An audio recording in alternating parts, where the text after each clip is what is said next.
Hello, everybody, and welcome to the entertainment headquarters, and welcome to a very special live episode of Education, my segment on the channel that I dedicate to, educating myself on a genre or a television show or some sort of, thing in pop culture that I have very little knowledge of.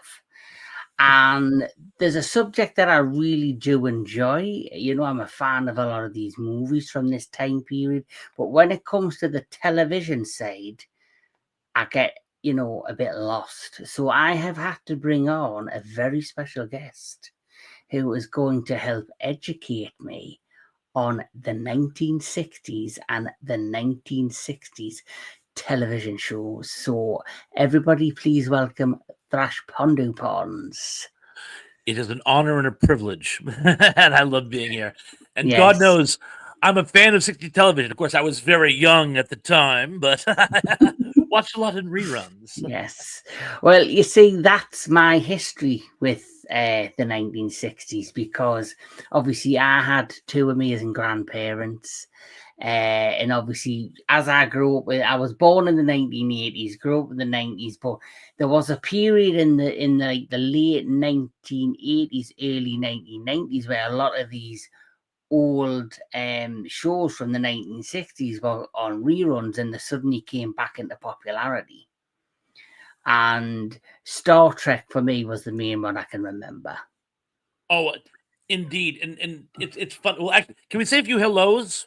I was about to say this.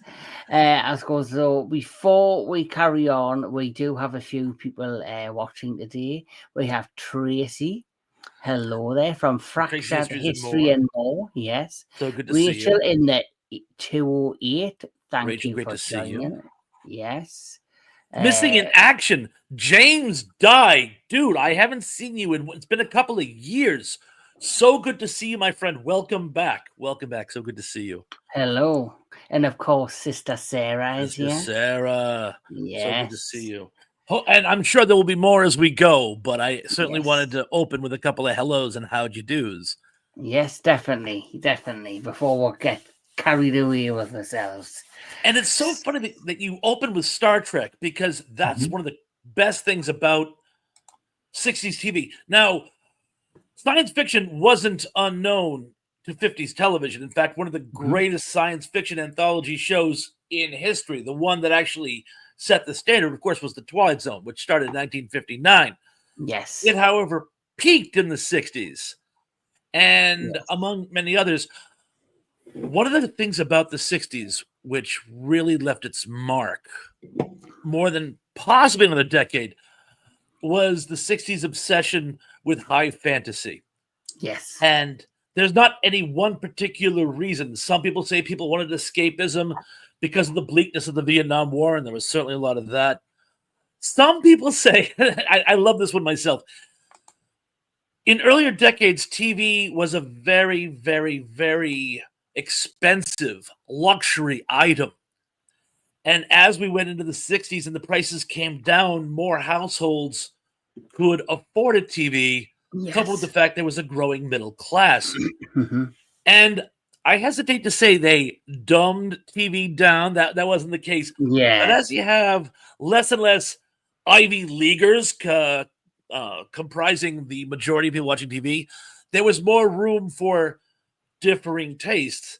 And if there's one thing the 60s had a lot of, it was just that insatiable need for fantasy. You have your science fiction with Star Trek, with The Outer Limits, with a British series, UFO, speaking of Jerry Anderson like we were earlier. Yeah. And I include Batman. Batman is definitely a science fiction series. Batman's powers are all science-based. Yeah, 1960 show with Adam West. Yeah, definitely remember that. I remember this one as well. Of course, Lost in Space. Irwin Allen. Yeah, The Time Tunnel, that was around that time. Also Irwin Allen, yes, and that was definitely... And what about science and high fantasy, because it wasn't just science fiction, it was concept science fiction. Yeah. Another one told me when what about Land of the Giants? Remember the Giants? But a big thing in my father's household was they used to sit around the TV because back then they had what they called the Yeah. campfire television. You had one TV in the whole house. People would get together on Sunday nights to watch Voyage to the Bottom of the Sea. Yes. He knew that she was in with the family because they invited her to come watch Voyage to the Bottom of the Sea on Sunday. Yeah, yeah. Well, that's like going back to the story I was going to tell you. Is like my first introduction to like the 1960s television. Obviously, I was a big fan of 1950s big monster movies, as you know, Godzilla, Gamera. I don't know what give it away that I'm a Godzilla fan. Maybe it's that thing in the background. Who knows? But that was the 1950s. But growing up, my grandparents obviously they loved like classic 1960s shows, and I always remember, like you've mentioned, in our household, my grandmother was like the matriarch of my family. Like every Sunday, we would go up to her house. There would be my parents, it would be like me dad's brothers, his sister, their kids, my cousins. There would be like 12 of us in the house. And all the women would be in the kitchen helping cook the dinner. All the kids, if it was in the summer, would be in the garden. But then what would happen in the 1990s, early 1990s, I remember, when it got to about 3 o'clock in the afternoon, the British television companies would show all these like recaps of the 1960 shows. So that was, I used to see Land of the Giants, I used to see The Time Tunnel, then I used to see, like you say, weekdays at 3 o'clock when you finish school, they would showcase the 1960s Batman with Adam West. So for some reason, all of those came back into popularity in the early 1990s. And I always remember Wacky Races, which was a well-known animated show, I think, during that time. And that became so popular, that show, they started releasing the vehicles, like from Matchbox, which Matchbox was a British like collectible car company. So it would used to make all these tiny little collectible cars and vehicles. They did all the Star Trek ships. So they started releasing the Wacky Races like vehicles, like in these little Matchbox packaging. And then they had the video game, which I bought for the Super Nintendo, and it was popular. So, like I say, they were things that really stuck out to me. And obviously, growing up as a kid, I just thought that there were things that had been released now, like at that time period, not knowing that what I was watching were shows that came out at an earlier time. Well, and that's the funny thing is, I found out when I was a kid. I just took for granted what was on TV. I would put on TV, a show would come on, and my mother or my father would come out and say, "Oh, I watched this when I was a kid," or take another high fantasy, the show which basically was the jump starter to MTV, The Monkees, which was sort of Richard Lester on television. And I was watching The Monkees one day. My mother came out and said, "I used to give that to you. I would watch that when I was giving you your bottle." So I literally grew up with TV. Yeah. And it's funny how it really became a social interaction. People think, don't just sit at home, watch TV by yourself. They didn't back then. It was a group. It was a family effort. And it's funny you mentioned the Wacky Racers, because Saturday morning program for kids had existed before the 60s, but it became their domain in the 60s. So many shows that we associate with Saturday morning cartoons got their start in the 60s. And something else, because you mentioned Godzilla. And it's funny. You've got to like give me these little like Kickstarters. I'm like, oh, I have to get back to that, and then after this, back to this. You mentioned Godzilla.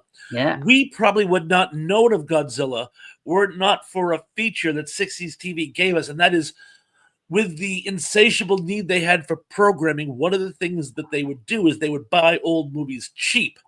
Yes. Because you got a 2-hour block now instead of a half an hour block. You could fill up an afternoon.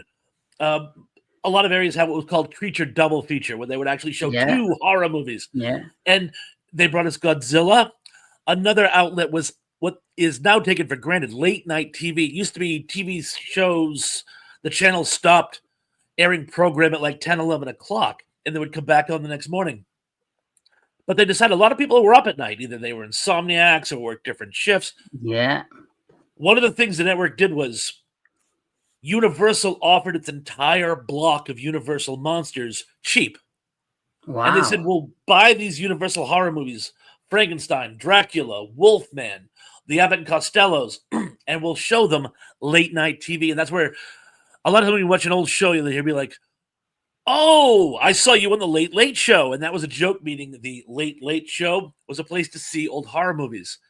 And again, the reason you and I are probably familiar with them is that we saw them on TV, and we only saw them on TV because the 60s channels bought them in bulk. Yeah. So they created a whole market. Yeah. Going back to what you've just said there about Godzilla in particular, I've told this story many times, but it was one night where my parents, their jobs where my mum would look after us when they would go to school. My dad would work night shift. Mm-hmm. Then when we came home from school, my dad would get out of bed, look after us, while my mum went ahead and did like a job in between, like say 3 o'clock till 8 o'clock. She would come home, then my dad would go to work for night shift. And literally there was one day where he was going to work and it was a horrible windy night, and Channel 4, which is a well-known channel here in the UK, decided to do this whole month called the Channel 4 Creature Feature Month. And this was in the 1990s. And it was every Friday night. And it literally, they would do 2 films from 9 o'clock. But because obviously we didn't have school on Saturdays, my mother would allow me and my brother to stay up late and to watch these creature features. And that's how I first discovered Godzilla as a kid. Excellent. And again, you can thank the creation of the late night horror movie channels for that. Yeah. Super. Oh, go ahead. No. So speaking of 1960s, like you say, you grew up with them. So in your opinion, the 1960s, would you say was all about high octane sci-fi and fantasy? Was that the main, what was popular at that time within the 1960s on television? Believe it or not, the Western was still holding out, and I hesitated to mention the Western because that really started in the 50s. that was always a staple of television, and it was still holding strong with Gunsmoke and The Big Valley and Laredo and Rawhide. There were tons of Westerns on TV, and they varied wildly in both amount of action and in quality. But that was still the main staple. Another thing that sort of fell into its own around this time was actually the sitcom. Sitcoms kind of were taking over because, again, you're looking for things that the whole family can watch. And a light family comedy is something that, again, the whole family could watch. And it's funny because you could actually even combine the two. Yeah, because you had Addams Family. You had is it I Am Jeannie or I Love Jeannie? I Dream of Jeannie. I Dream of Jeannie and Bewitched. Yes. I remember Bewitched because she did that thing with her nose, didn't she? Twinkle, twinkle, twinkle. Yes, exactly. I remember me nana used to love watching Bewitched. She used to talk about that one all the time. It was a very funny show. Yeah. And again, it was part sitcom, part high fantasy. I always loved the Munsters, again, because one of my earliest memories when I was a kid was watching Creature Feature with my father on Saturday afternoons. And sometimes it would be a Frankenstein movie, sometimes a Godzilla movie. But the Munsters were, of course, the Universal horror in a family form. And the Addams Family, they just blew my mind. I mean, I wanted to be an Addams. I mean, the parents never fought. Dad never got his belt. Naughty behavior was encouraged, if not at least accepted. If it wasn't for the weird cuisine, I would have loved it. But again, I remember a lot of high fantasy. I remember the Munsters, but I was like you. I was probably more of a fan of the Addams Family. No wrong answer.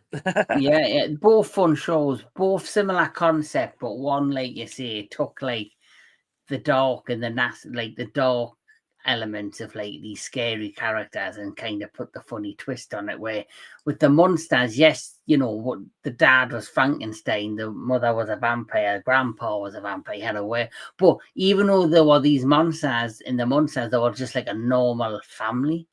Yeah, But, they were harmless. The Adams were kind of scary people. yeah. So that's what I mean. Like the Adams Yeah, I family made agree. fun of like the darkness, where the monsters had that like the monster element, but deep down they were just a normal loving family. One of my favorite factoids of the Addams Family is when he was conceptualizing Gomez, John Aston drew upon, of all people, Groucho Marx. Yes, He you can pictured see that. with the big cigar and the sort of Groucho Marx if he was in a Hammer film, and you have Gomez Adams. Yes, definitely. I can picture that. So so out of all of the 1960s shows, the ones you mentioned, which are some of your particular favorites? Well, you're probably going to find this really hard to believe, but I kind of gravitate towards the sci-fi. Yeah, Star Trek, yeah, Batman, Lost yeah, in Space, but not just those. Oh my gosh, I've frozen again.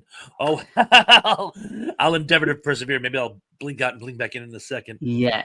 But the one thing I must admit, they weren't all American either. One of the sci-fi shows we've been skirting around from its start in the 60s was, of course, Doctor Who. Oh, Always Doctor a Who, yeah, classic yeah, Doctor Who fan. Classic Doctor Who. yeah. So, Was it in the 1960s where like the crime shows started to develop and become popular? Like, for example, this one. Columbo, I believe, was like 67, 68. That was late 70s. But the crime shows had always been around. You had Peter Gunn. You had, there was one with David Jansen. You had Naked City. Shows that tried to show the seedy underbelly of society. But again, it was a time when you could the seedy underbelly. You couldn't really show how seedy it actually was. Possibly Yeah, the one of the best shows of the time was probably The Fugitive, and yes. Mission Impossible, isn't or it? Mission Impossible, with Martin Landau and Barbara Bain, Yeah. which of course that's high action. But Yes. the Fugitive was more psychological. It's a man on the run. It's sort of like The Running Man. Yeah. The precursor of The Running Man, where it's a man Yes. wrongly convicted of a crime who's on the run. It's loosely based on a true story, but it ran for years, and I thought it was an excellent series. One of the brilliant things about that is, too, by the way, the way they got new scripts was they would take pilots that weren't picked up and just sort of jury rig David Jansen in those. Yes. And so it's like there was like a wealth of material that was just untapped. But they were all really good, and some of them I think would have made good stand-up shows. But yeah. I'm going to pop out and come right back in. Give me one second, okay? Press on with it. No, that's fine. So, for those watching, can you tell me some of your favorite shows from the 1960s? Like I say, I wasn't born in the 1960s, but my grandparents, obviously, were younger, loved the 1960s. For Thrashers, obviously, already mentioned Doctor Who. My grandmother loved 1960s cartoons. Absolutely loved 1960s cartoons. So, because my grandmother did like 1960s cartoons, obviously, I was introduced to the Flintstones. Which got its start as a cigarette commercial for Winston cigarettes. Yes, which is unbelievable. And then, of course, another well-known documented series that was based like a sitcom, which was like I wouldn't say a spin-off, but it was like another version with the similar concept, was the Jetsons. Well, the funny thing is, it's like you take the Flintstones for a second, which is really the Honeymooners Yeah, set in a cartoon prehistoric setting. And then what they did was they go, let's just repurpose it in the future. The Jetsons are literally the Flintstones, yeah, just futuristic as opposed to prehistoric. The only difference is George didn't have any wacky neighbor friend yeah, to bounce off of. But I only found this out recently. I guess the guy who did the voice of George Jetson had a series of shorts going back to like the 40s. They were like shown in the yeah, movie theaters. And they're basically the same thing, only in a 60s cartoon as opposed to a 1940s short. But he's yeah, basically the same guy. yeah. And obviously, as well, within the Jetsons, they had a robot maid. Yes. So they had a little bit more money than the Flintstones, let's just say that. And I also remember it might have been later on, I don't know if it was the early 80s or the early 90s when the Flintstones were still around, that ended up doing the Flintstones Meets the Jetsons movie.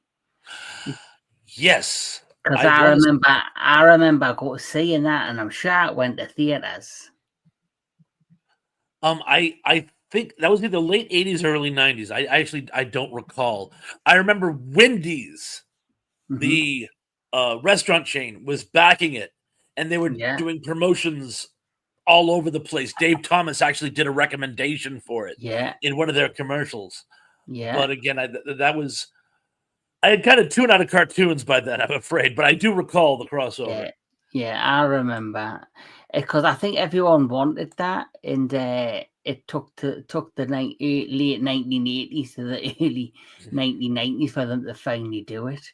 Can you remember this one, Fresh? The Honeymooners cartoon, or the Honey Mousers cartoon? Honey Mouses? I am not familiar with that one. I am not. No. Is that from the 60s? I'm assuming so. This does not ring a bell, and that's a challenge. If you can find something that I haven't heard of. Yeah.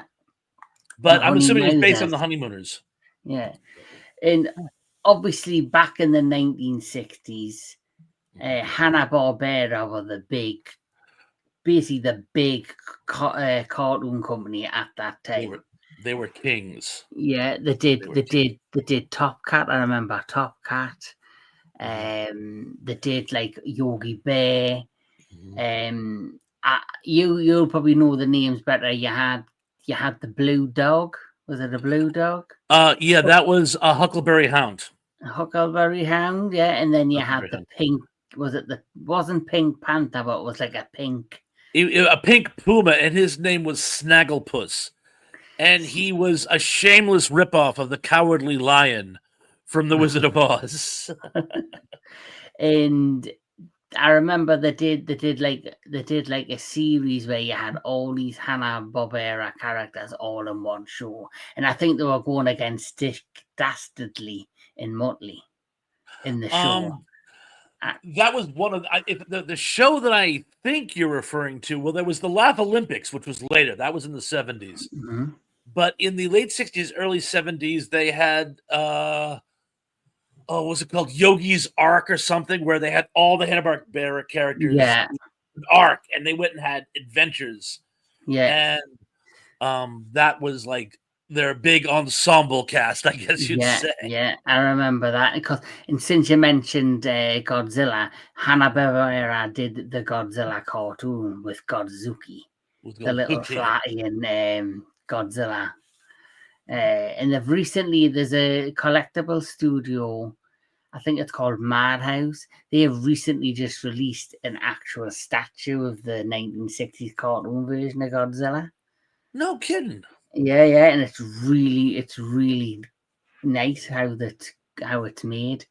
It looks brilliant. It looks just like the cartoon. It looks fantastic. Wow. Because I remember the cartoon came out right around the time the Shogun Warrior Godzilla toy came out, which I had. And I remember I got a little miniature Godzilla and said that was Godzuki.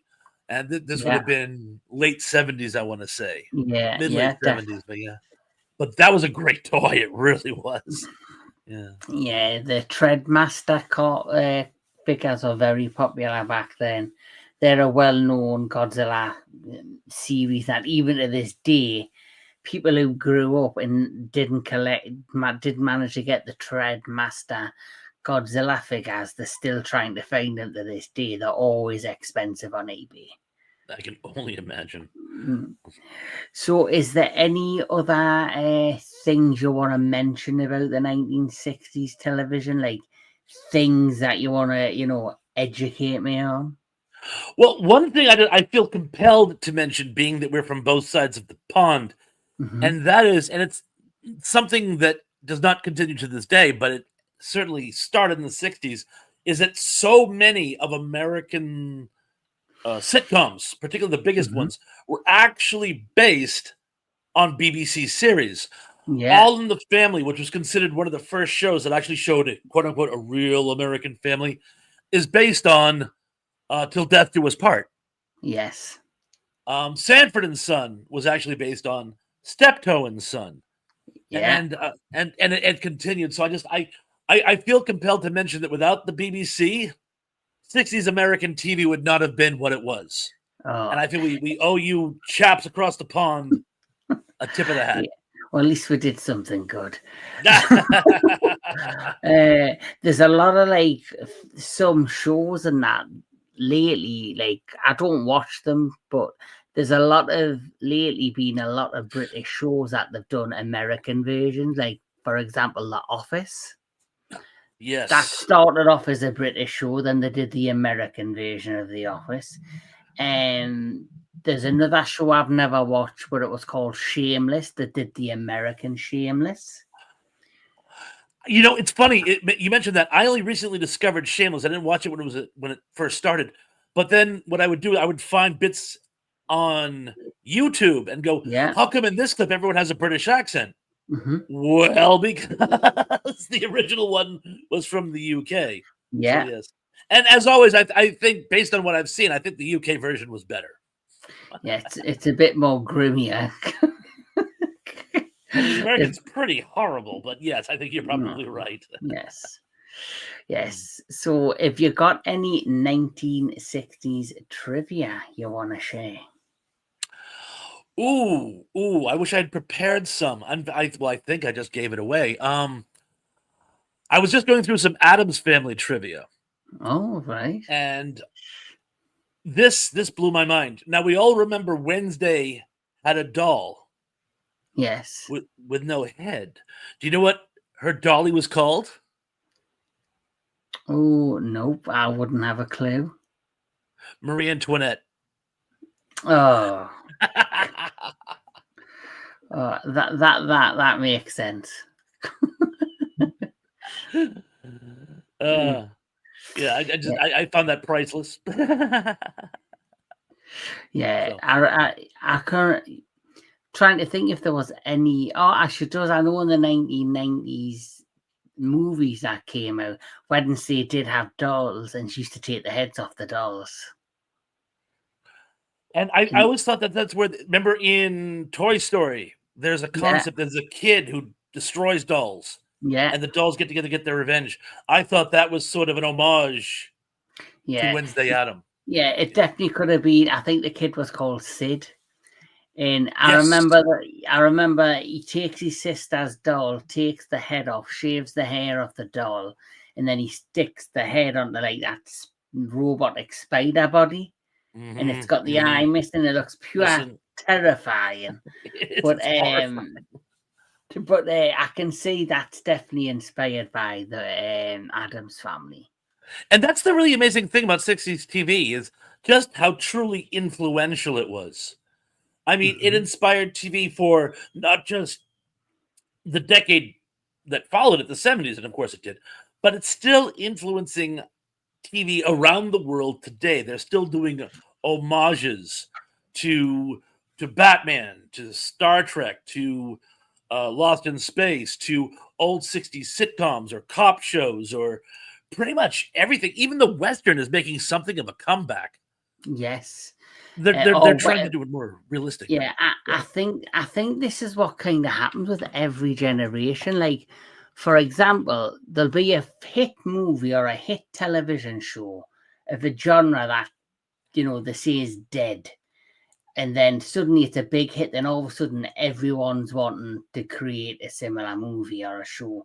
So, for example, for many years, people were saying fantasy was dead, like wizards and dragon type fantasy. Then Lord of the Rings came out in like the early 2000s, and next thing you know, you had Harry Potter, you had Game of Thrones, you've had so many studios, whether television or film, that then went ahead and go, right, we want to make the next big fantasy epic. And we've now got How to Train Your Dragon's a big thing. And I think lately, when you come to westerns, I would say it's Yellowstone, the show Yellowstone. Obviously, that's definitely taken inspiration from other shows. And then there's a show on Netflix called American Primeval, which is an 8-part or 10-part miniseries, which is just a true, Western, which is based in like Utah area, and it's like actually based on historical fact with the Mormons and then the Indians and cowboys. That's a really good show if you've never seen that, Thrash.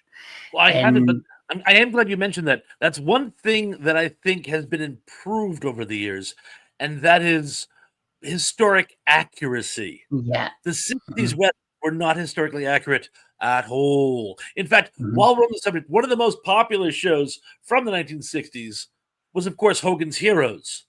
And a lot of people say, are you crazy? You're making a show about World War II. You have to mention in the mid 60s when it came out, most adults remembered the war firsthand.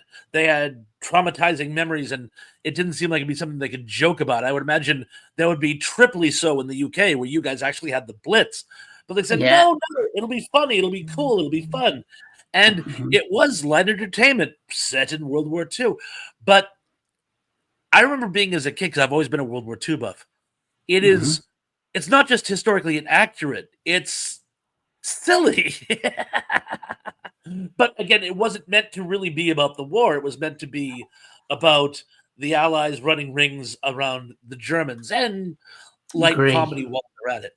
But it was odd that they tried to make light entertainment about such odd things. But again, the closer you got to the modern era, the more you strive for accuracy. For now, we have things like Band of Brothers, which is very in the Pacific. And then if we go down the film, you had Saving Private Ryan. That's an epic movie. I've recently just watched another film based in the Navy back in the day. I think it's getting a sequel of Tom Hanks on Apple Plus. Really? It's called what was it called? Something Hound. Warhound. It's where he's a naval captain. Huh, I'm not familiar with it. But of course, when I want to do World War II, I just break out the World at War. Yes. So there's a lot of amazing like shows like that, and another genre, like you say, that was popular was the westerns. Like you say, you've mentioned, they've kind of brought that back. Fantasy's come back with a bang. This science fiction was something that's never kind of gone away, and as we've seen over time, that there has been lots of remakes of certain shows. Star Trek's come back into popularity thanks to like the last few years, and I've actually just heard that they're actually going to do a modern version of the Time Tunnel. Ooh. It's funny though. There's something about science fiction, and Brian Aldiss, another writer from the UK, he actually remarked upon this. He actually had a great saying. He said, "Science fiction is no more for scientists than ghost story is written for ghosts." Yes, and that's the thing about science fiction is the science is superfluous. It's about the social implications. So you can have faster than light travel, you can have aliens, you can have all these things that don't really add up. The problem is, as more and more people become learned in the ways of science, and we find out just how silly earlier science fiction was like, oh my god, that's impossible, that's impossible, that's impossible. I think what it did was it turned a lot of people off, and that's why usually when I refer to science fiction, I refer to it more as science fantasy. So Yeah, I think science fantasy, yeah. so of all the genres that has tried to hang on since the 60s, I think science fiction has had the toughest time. Because it still expects you to suspend disbelief. I remember a perfect example. When Independence Day came out, yes, the idea of aliens going 93 million light years just to come to Earth, just to take our resources, that didn't bother me. The fact that for some reason their capital ship was Apple II compatible, that yes, I'm like, oh, that's so silly. That couldn't happen. There's no way the virus that Jeff Goldblum creates could be downloaded onto their system. There's no IT. There's no formatting. It's like Bob, just try to accept it. Try to have fun with it. But again, a lot of people watch for stuff like that, and I think unfortunately the genre is taking a hit because of it. Well, the whole thing about entertainment, though, it's meant to be escapism. So, like, yes, there are some shows you watch for, historical accuracy, like you've said, the Pacific, all the Band of Brothers. But then you watch certain shows just for the, the absurdity of it, just to have a laugh. And, because it obviously, you just want your mind to go away. If you've had it, you come home from work, you've had a tough day, you just want to sit on the couch with, a packet of chips, a drink in a hand, turn the telly on and just forget about your day. Turn your brain off. Yes. There's a lot of great shows like that. That's why I always loved coming in from school and then putting the TV on while I'm eating my tea. There I am watching Star Trek.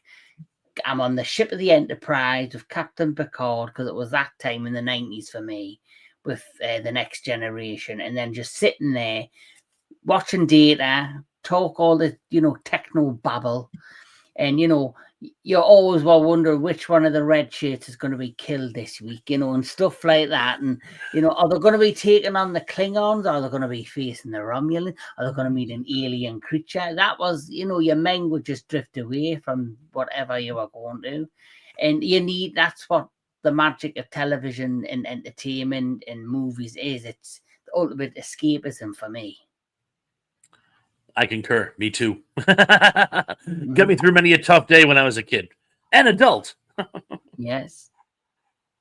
So it's like, what would you say are some of your best memories of the 1960s when it comes to television? And was there ever like a major television event that people still talk about today, for example? One that I was around for, but I don't particularly remember. And that is probably the moon landing in 1969. Oh, yes. Yeah. Literally the entire country, and from what I understand, the entire world, but the entire country sat around their TV sets, glued to their TV sets, watching, one small step for me, one giant leap for mankind. And that, I think, now there have been other times when everyone was watching the news, but sadly those aren't always nice stories, and I'll avoid those. But usually there have been various disasters or tragic deaths. But one time that turned out to be a positive had to have been the legendary moon landing. Yeah, the moon landing, yeah. Mine was one thing I remember growing up. It was when I think it was Princess Diana and Charles getting married. Oh, in like 80, 81, was it? Yeah, you must have been little. I was only young, but I always remember everybody just glued to the screen. Huh. And just watching this massive wedding, and I just thought it was a film or something they were watching. I do remember that. I think I was 12, 13 when that happened. So yeah. They just don't have events like that anymore. Have you noticed that? Yeah. Well, when Prince Charles became King Charles, they had the big coronation. That was huge. The whole nation was glued to the screen. Obviously, another sad segment, the Queen's funeral. that was like a worldwide event when she passed away, because she'd been in everybody's lives for so long. She was like the longest living monarch. And obviously it was like when She beat she out Queen died. Victoria. Yeah, You it's like know? I think everyone in the head, because she was just like, you didn't know her, but you felt like you did know her because she's always been around. It's hard to describe. Like, she's been around for that long, from when I was born to now, and you just thought she was never going to die. She was just going to be alive forever. And You figure, how old would you have to be to remember a time when she wasn't the monarch? yeah, precisely. You'd have to be in your 80s, you know? Mhm. And the fact that King Charles became king in like his 60s, Well, and it just didn't feel the same. I think everyone's happy that he's finally king in many ways, but they're also like, he's never going to be the Queen Elizabeth. He's never going to be Queen Elizabeth. She's probably the most popular monarch we've ever had.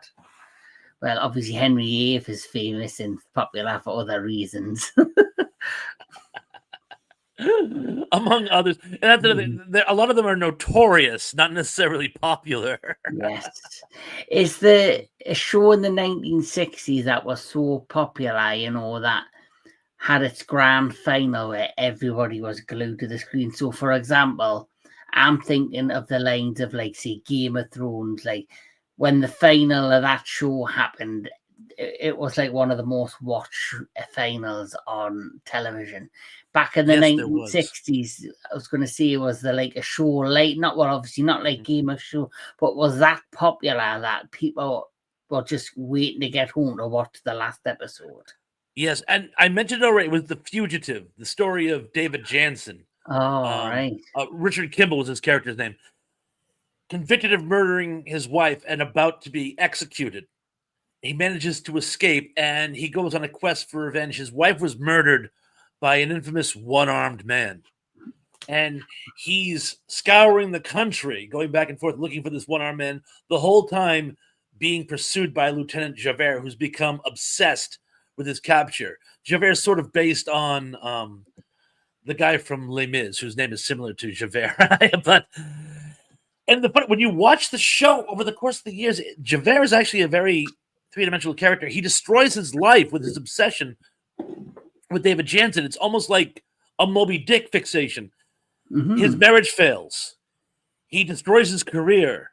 He loses his relationship with his son because he just has to get Richard Kimball. Mm-hmm. And, by the way, there's going to be a massive spoiler here. So if you've never seen The Fugitive and you don't want me to ruin it for you, you might want to turn it off now. But the show I've seen the film of Harrison Ford, but I've never seen the show. But it ran for 4 years. And I want to say it ended right around my birthday. I think it ended in like August of 1967. And in the last episode, he catches the one-armed man. And apparently, it was the most watched TV show in history up until the last episode of MASH 13, 14 years later. Literally, mm-hmm. it was like a 75% share. Like, literally, everyone was watching the show when the one-armed man was captured and Kimball was acquitted. So that is probably the TV event of the 60s. Oh, cool. Like, for me, growing up, it's obviously Game of Thrones is something I'll never, even though it was disappointing, it was the most watched. And I think another one back in the 1990s before Game of Thrones was the final episode of Friends. That was right up there too. Yeah, I remember everybody wanted to see if Rachel and Ross would get back together or if they would separate, because their relationship story arc had lasted the whole basically length of the show. And I always remember that was what everyone were putting bets if they would get back together or if they would stay separated. It was just that crazy. It was the Friends craze of the 1990s, and for me, it's like probably the most popular show of the 1990s. Most people will say it's the most popular show of the generation. My daughter absolutely loved it. She still loves it to this day. Yeah. There's in the States, there's a situation, not a situation, come with me. There's a game show. And the sole topic of this game show is Friends trivia. They ask you Friends trivia and you have to answer. Mm-hmm. And she would be lethal. She would be great at it. Yeah. I personally, the show that I really remember, the last episode being an event, as I mentioned earlier, was MASH. True story. Yes. In the city of New York, so many people watched the last episode of MASH. When the show ended, the water pressure in the city dropped. At the waterworks, they noticed that the water pressure dropped because every toilet in the city flushed because people have been waiting to go to the bathroom until after the show was over, and then they all ran to the bathroom after the show was over, and it created like an actual measurable outcome. Crazy. Wow. But I remember watching that. I think I was 14 at the time, and it was a great show, and it was a great ending. I think it was an ending that was worthy of it. As you hinted with Game of Thrones, it really went downhill last couple of seasons, and I didn't watch it till the very end. But I don't think the last episode was particularly. I think with Game of Thrones, it's steady all the way through. And then when you get to the last season, obviously, every season was 10 episodes. Mm. The last season, the cut down to like 6 episodes. So, like half of a season that they would normally do. And it just felt like they rushed to, like, finish all the storylines off, and you had the build up of the White Walkers that had started from the very first season invading. First episode we introduced them, and I thought it was such a colossal letdown. Oh, Arya's sleight of hand, really? 8 seasons for Arya's sleight of hand? That's the best you could do? And the big build up was that they were dying to see Jon Snow fight the Night King, and he didn't even get one little wisp with his sword against him, which was such a disappointment. And then the quick turn of how suddenly Daenerys went crazy in one episode. She just lost her mind. Which almost makes sense. I mean, she has PTSD, and who could blame her? She's had a very tough life. It's sort of a Caligula type dynamic where when she finally gains power, she just goes, crap! But I thought it was handled poorly. I thought if you're going to go that route, you need to do it better than the way they did it. Just saying. That's I think from the first episode of the last season up to that point, they should have hinted that she was starting to crack up. But they didn't. There was no hint. It was literally we're just going to let her lose her shit. I think they wanted to be a surprise. And it wasn't a surprise. It was a disappointing surprise. It was another, and he has another. I think this was early 2000 or mid 2000. Another show that I think had an event type ending that was so popular was The Sopranos. Like, I'm a huge fan of The Sopranos. Like, I do like me mafia movies. So I've just literally for those who are watching, I have just put on the channel my top 10 gangster films. So that's available to watch on my channel right now. I bet I can name half of them, but I won't until I actually see it. But I bet I know at least half. Yeah. I recorded that yesterday and I launched it on the channel yesterday. So my top 10 gangster films is available now on the channel if you'd like to watch that. But yeah, the Sopranos was definitely up there for me. The way it ended as well. Well, and it's so funny you mentioned that because I kind of fell into the show afterwards. I didn't watch it while it was first run. I didn't have HBO. But a lot of my friends did. And when they saw the ending, they wanted to kick in their TV sets. It was like the last episode of Lost. And then when I finally got around to seeing it, I'm like, are you kidding? That's perfect. Yeah. This is the way gangsters die. It's just sort of 1 minute dead, the next alive. 1 minute alive, next dead. Yeah. It's just like, and a lot of people are like, well, what happened to them? What happened? Well, it's clear what happened. It's like, well, what's the thing they say? They say the last thing they say when you die, you go to black. Your vision goes to black. So basically, he looks up and then the screen goes black. So he's clearly being shot. It's the fact that there's the fact that there's no like gun noise or anything. It just goes black. The second it occurs to him what's about to happen, it's already too late, which is how most gangsters go. And the funny thing is, why would there be exposition? The entire story has been told from his POV the entire time. Yeah. His POV ends the story ends. Now, it would have been nice to have a little expositional epilogue like they do in I, Claudius, but that's not what the show is about. The show is about the life of Tony Soprano. When Tony Soprano's life ends, bam, so does the show. Bam. Yes. You know? Yeah, definitely. I thought it was brilliant. Yeah. You know? And speaking of The Sopranos, I will be doing a blog in February based on the Sopranos, because two of the actors from the show, they did a podcast on YouTube called Talking Sopranos, where they literally reviewed an episode in each podcast. The podcast has ended, but they're going on tour. And they're coming to the UK, to my city, so I'm gonna go see them live. It's cool. It's I forgot his name. He's the actor who played Michael, who played the nephew of Tony Soprano. I don't know names in the show, to be honest with you. I watched enough to know the characters, but I never really got around to like learning all of the names, I'm afraid. So it's the character Christopher. Who plays the character is Christopher Moltisanti, who's Tony's nephew. My favorite trivia is that, speaking of Friends, one of Joey's sisters has a recurring role for a few seasons. I won't tell you what happens to her, but she's on it for a while. Yes.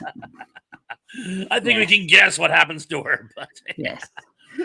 But a lot of spoilers. I've used my allotment. Yeah. So Sopranos, another great series that had a great ending. But is there anything else that you would like to, divulge about 1960s television shows? Television? One thing I noticed, James Dye just mentioned Benny Hill. And Benny Hill is great, but one that I have to mention just because I kind of grew up with them and they got their start in the 60s, was one of the greatest comic groups of all time, Monty Python and Monty Python's Flying Circus. Yes. I love the Pythoners. I haven't seen Spamalot yet. Don't hold it against me. But I've seen all their other movies. I've seen their shows. I love their stuff. I like their individual stuff. I was devastated. When Terry Jones died, did you know this? Terry Jones, towards the end, he was doing documentaries, which is funny because Monty Python, they started the whole concept of the mockumentary. A comedy bit in a documentary form. But he was doing documentaries about the Middle East and Crusader era history. He was considered one of the leading experts on the world on medieval warfare in real life. Yes. And that just kind of blew me away.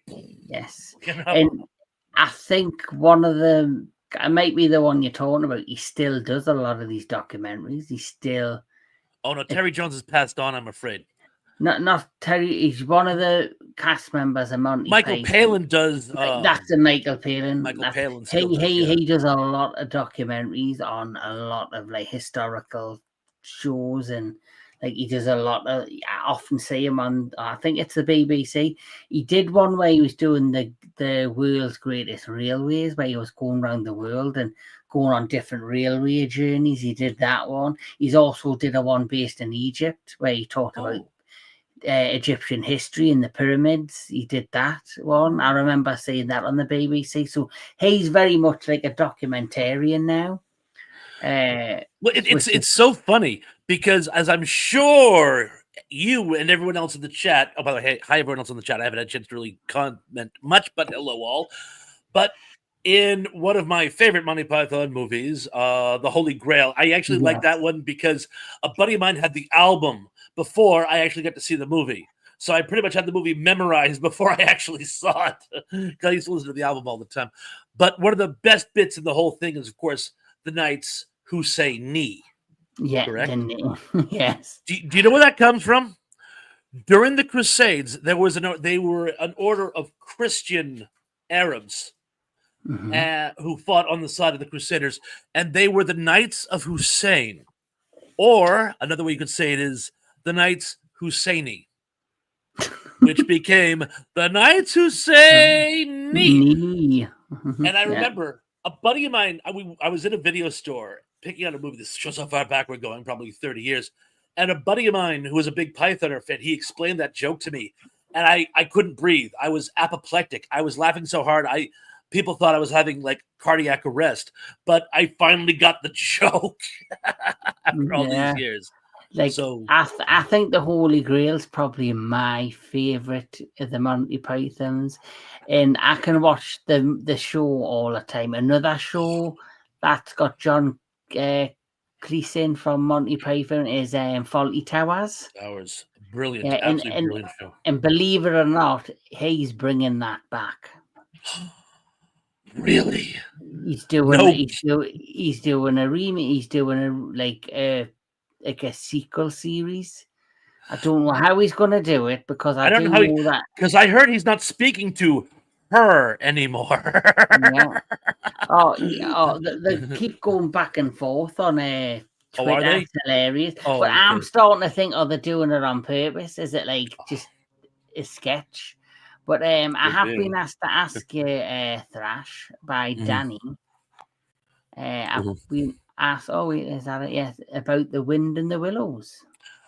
Speaking of Monty Python, I had never heard of this. Danny found it on. I'm familiar with Robin on Dark Corners. They're amazing guys. They do all kinds of vintage horror posts on YouTube. But he did a spotlight on A Wind in the Willows that was actually put out by a number of the Pythoners. And I guess it came out in the 90s, and it looked like it was done for children. But I had never heard of it. He had never heard of it. But Dark Corners reviews mentioned it. And it looks brilliant, because I did like The Wind in the Willows when I was a kid. I remember the animated one, and of course the books from when I was a kid. The one he's talking about? Is it the live action movie that they did? I've seen that. It's interesting. It's creepy the way they're dressed up and how they come across, but it's a fun. It is a fun movie. Because they're not anthropomorphic; they're just people acting like moles or toads. Yeah. It's just actors like who've got like green face paint on, and the I'm a frog now. Yeah, I know it's weird, but it seemed very cute. And again, I guess the Pythoners were behind it. Michael Palin narrated it. Yeah, he did. The first thing I noticed. Yeah, I think my friends went to the theaters to see that as a kid and came out crying because she found it creepy. Oh, really? Yes, and I just laughed at her. Because it wasn't Toad and Mole and Badger. It was dudes. I think it was like in the early 80s they did the animated show as well. And that, I think the show, because obviously Wind of the Willows, I think, is based on a book. And then there were a series of kids' books in the 50s, I think. Yeah, but, so you had the books. And then after the books, they did the animated series. And then because the series was popular, they did the live action movie. But like you see, the people behind Monty Python were a fan of the books or a fan of the animated show as well. So they thought, right, we'll give it a go and make a film. But I don't think the film was as popular as the books or the television show. I wonder how many grandparents accidentally took their grandkids to see When the Wind Blows, thinking it was a sequel to The Wind in the Willows, and being horribly disappointed when they realized that it's a completely different chain of events. When the Wind Blows is a tragic film, but it's so captivating. It's absolutely amazing. Absolutely amazing. I absolutely love it. But it would be, if you accidentally brought an 8-year-old to see it, I could see that. Actually, all kidding aside, totally related from what we're talking about. A Boy and His Dog, absolutely outstanding post-apocalyptic movie.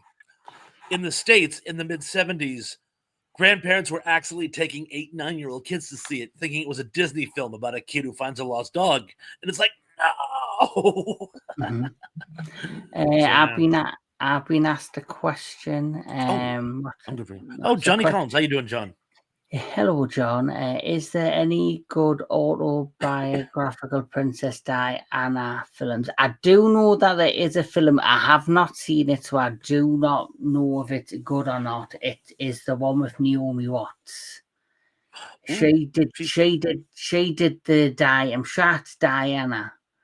And it stars Naomi Watts, who was in, obviously, the remake of King Kong. She's been in a few things. Eastern Promises, which is a gangster movie, she's in that.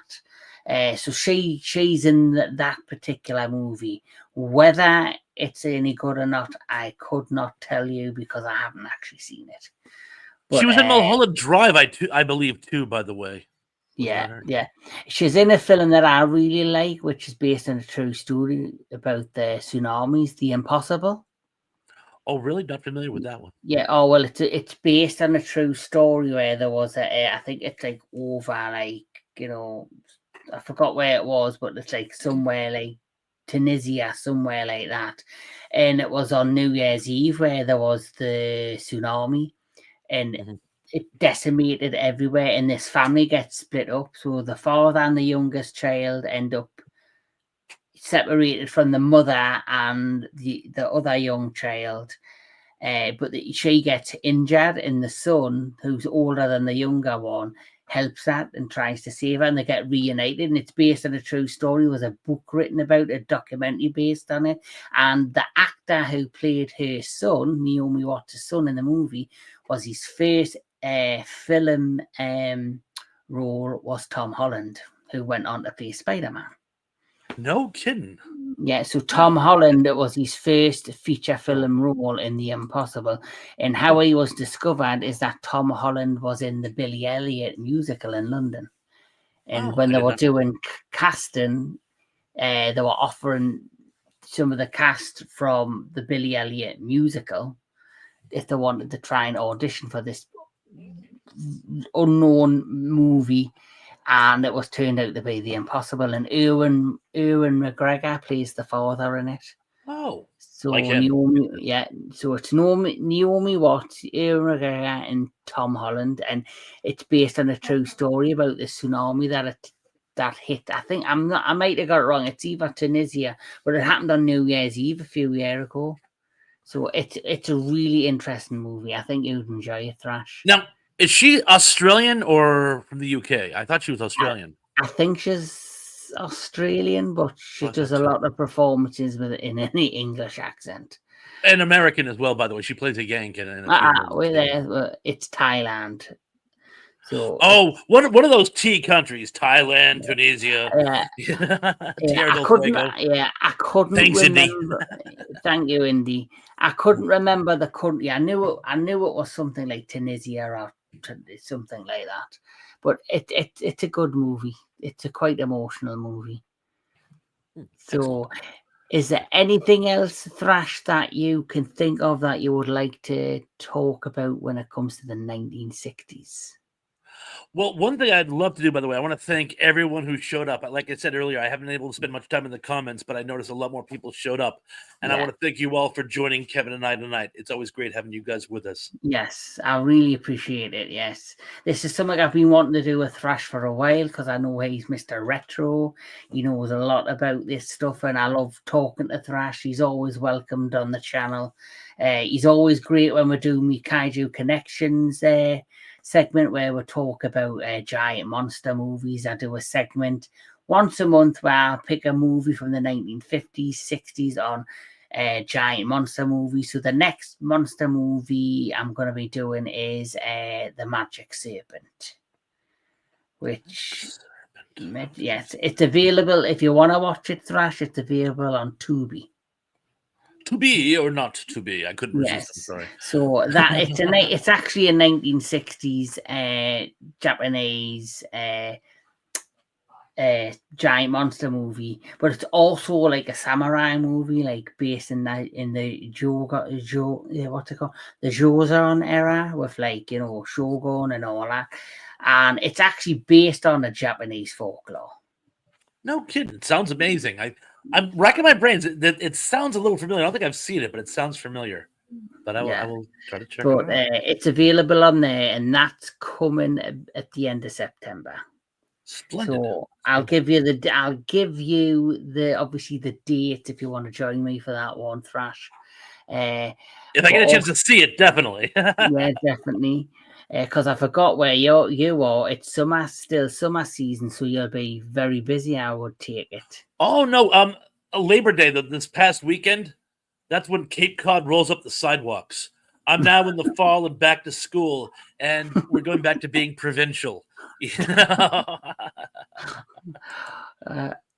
What up, Sci-Fi? Thanks for joining me. Hey, Sci-Fi Society, what's going on? Good to see you, man. Yes. Thank you. So you've mentioned, shows that you feel are the popular. You've mentioned different genres. What was like the most popular moment, which you said was The Fugitive? You've talked about the moon landing in the 1960s. But is there any other particular bit of trivia or information you think I need to know about the 1960s that you think is important? The most important thing I can think of about the 60s, and that is what TV got very gritty in the 70s and 80s. It tried to be lifelike. It tried to capture the essence of what the world was like. It tried to be more real and gritty. And that kind of got its start in the 60s. It was a very slow burn. It took a long time for that to happen. But as I say, TV was almost fanciful at that time. And people were saying, no, no, no. A lot of people watching TV are adults and they're entitled to adult entertainment. Not mature audience entertainment, but entertainment for adults. And so you started seeing more and more about topics like alcohol abuse, domestic violence, social struggles, and applied to the working class. And those are things that I don't think you would have gotten in the 70s and 80s were it not for them pushing the envelope in the 60s. For crying out loud, the Alfred Hitchcock Hour, which I was going to say, the Alfred Hitchcock Hour. I remember that. It actually really pushed the envelope on some social issues, and it was funny because that really wasn't Hitchcock's culture. But I remember one of the first times they talked about the problem of alcoholism on primetime TV. Tony Randall did an amazing, and it's more of a mystery than an actual indictment of the social problem, but he's absolutely amazing as a drunk who destroys his life and tries to recreate what happened during a blackout. It's absolutely amazing. And again, all these things came out of the 60s. So we have the 60s to thank for truly grown-up entertainment. Yeah. And obviously into the 70s, it's kind of funny how the 1960s or even the 1950s was kind of more light-hearted television in many ways. Very much so. By and large. You've mentioned, you had things like, we've mentioned it, we've had things like Star Trek, you had things like, Lost in Space, which were, science fiction, but there was like a family element to them, and it, they weren't too dark in television. But now when you look at entertainment, even for kids, there's like a dark element to the programs. Like you've got the new Wednesday on Netflix. It's very much, trying to sucker in the Harry Potter audience, and you've got, more like young adult programs rather than just having nice kid programs. The problem I find with today's society, kids grow up too fast. And I think it's all to do with social media, if I'm honest with you. I think social media basically has changed the way people live and the way they socialize. And, we mentioned earlier, you mentioned when you were younger, there would be like 10 years in the house glued to a television screen, but there was no phones in your hand. You would be all together talking about what was on the screen in front of you. I used to go up to my grandparents on a Sunday, like I say, all the women were in the kitchen helping cook the dinner. All the men were in the living room. All the kids were out in the garden. It was socializing at its best. And then, like you see, on the night time, you would come in and you'd glue yourself to a program on the screen. You'd all be together. And I just feel like where, you could wait week to week and you'd be excited, and ratings were probably higher. Shows were higher, like in viewership. Now I think everything's fast access. I don't think they make shows or movies like they used to because there's just not an audience for it anymore, because people don't have attention spans like they used to years ago. Well, when you watch some of the, and a lot of them are here on YouTube, when you watch some of these made-for-TV movies, the intros to them were just hysterical. They'd be like, and now a television event, because it was like this big breakthrough show they were bringing you. But now it's like, if I miss it now, I can just stream it tomorrow. So there isn't big breakthrough TV events anymore. People just watch them whenever they feel like it. And that is such a difference between back in the day. Yeah, and like you see, when these big television events happen and these grand things, it's so far and in between that when they happen, you always remember them. So we've mentioned Game of Thrones. Everyone will remember the final of Game of Thrones. Sopranos, Friends.